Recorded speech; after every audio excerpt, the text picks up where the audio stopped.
네, 여러분 안녕하십니까? 명지대학교의 이영공 교수입니다. 경제신문 쉽게 읽기. 오늘 경제용어 해설 어떤 거를 여러분들한테 좀 해드릴까 이렇게 늘 고민이 많습니다. 왜냐하면 여러분들이 좀 편안하게 늘 듣는 용어지만 요거를 좀 알았더라면 전체적인 신문이나 매스컴에서 얘기하는 맥락을 놓치질 않을 텐데 하는 걸 도와드리고 있는 거 아니겠습니까? 혹시 규모의 경제 이런 얘기들을 많이 좀 들으셨으리라고 봅니다. 규모의 경제 하는데 이게 도대체 무슨 뜻일까? 이거 경제학에서 굉장히 중요한 용어 중에 하나죠.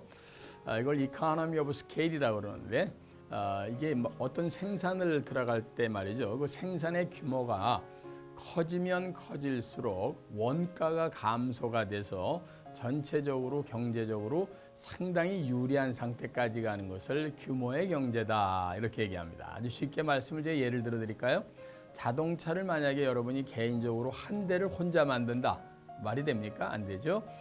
그거를 설치하기 위해서 엄청난 투자가 들어가야 되고 그 다음에 또 설계하는 데 비용도 많이 들어가야 되고 근데 그걸 100대 생산하기 위해서 그렇게 엄청난 설비를 한다 그러면은 어떻습니까? 아직도 상당히 가슴에 와닿지 않죠.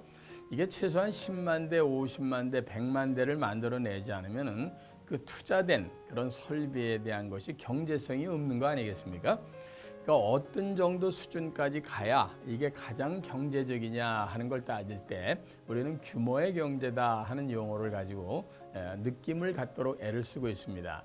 이 규모의 경제라는 것은 특히 이제 장치 산업 같은 데 많은데 자동차, 반도체, 그다음에 무슨 선박 이런 거를 할 때 말이죠. 단순히 한 대를 만들기 위해서 엄청난 투자를 할 수가 없지 않습니까? 그래서 초창기에 모든 산업은 외국으로부터 수입을 하게 됩니다.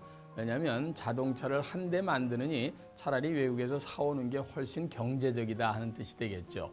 따라서 규모의 경제라는 것은 일단 일정 규모 이상이 돼야 경제적이다 하는 그 포인트가 있을 거 아니겠습니까? 자동차로 친다 그러면 국내 시장이 1년에 최소한 100만 대는 팔려야 현대나 기아자동차나 쌍용이나 대우 같은 데서 이익을 낼 수 있다. 이런 뜻을 우리는 규모의 경제다 이렇게 얘기합니다. 요 반대말이 하나가 더 있습니다. 이걸 규모의 비경제다 이렇게 얘기하죠. Diseconomy of scale. 이거는요.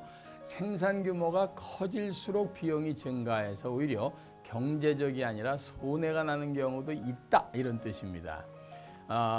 상당히 그 극소수에 해당하긴 하지만 이런 거 있습니다.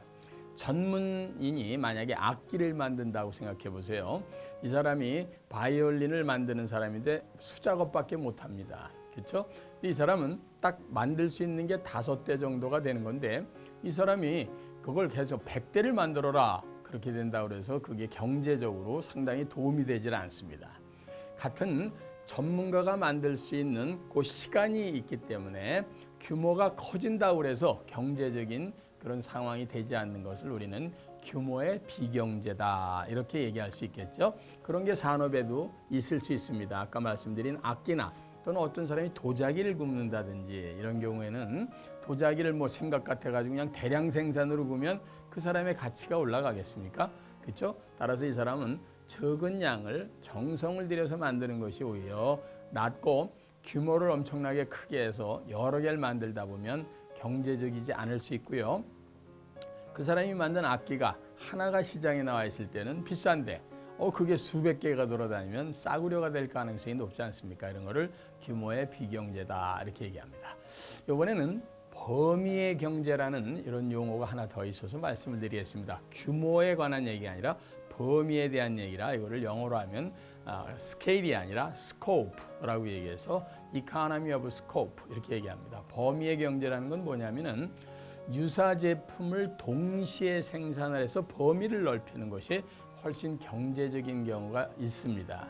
예를 들면 자동차를 만드는데 승용차를 만드는 회사에서 버스를 만드는 게 유리하겠습니까? 그렇지 않으면 직물 공장에서 벼랑간 버스를 만들겠다고 나서는 게 유리하겠습니까? 당연히 기존 차량을 만드는 데서 트럭이나 버스를 만드는 게 유리하겠죠?